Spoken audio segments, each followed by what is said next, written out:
നിലമ്പൂരിൽ ആരെയും പിന്തുണയ്ക്കാതെ സ്വന്തം സ്ഥാനാർത്ഥിയെ പ്രഖ്യാപിച്ച് മത്സരത്തിനിറങ്ങിയ SDPIയും കൊട്ടിക്കലാശം പൊടിപൊടിച്ചു.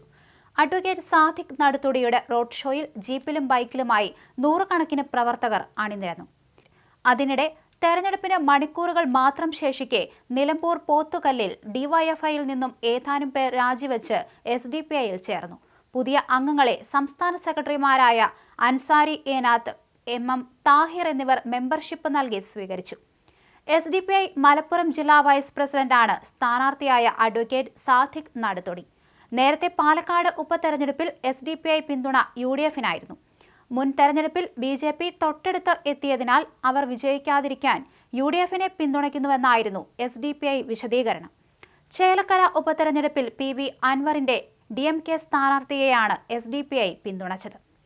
അതേസമയം ഇറാൻ-ഇസ്രായേൽ സംഘർഷത്തിന്റെ പശ്ചാത്തലത്തിൽ കൊട്ടിക്കലാശത്തിനിടെ SDPI പ്രവർത്തകർ നെതന്യാഹുവിന്റെ കോലം കത്തിച്ചു.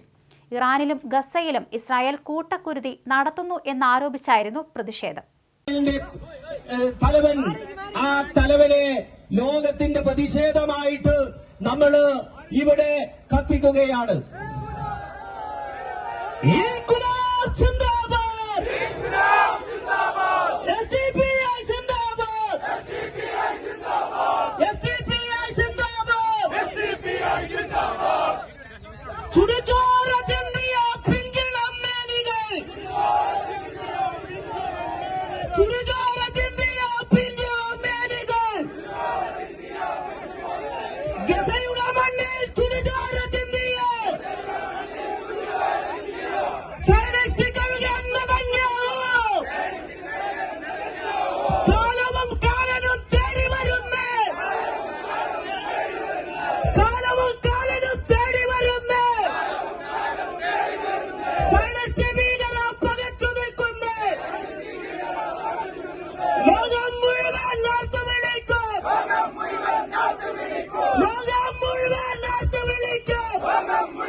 ഇസ്രായേലിന്റെ തലവനെ ലോകത്തിന്റെ പ്രതിഷേധമായി കത്തിക്കുകയാണ് എന്നായിരുന്നു ആഹ്വാനം.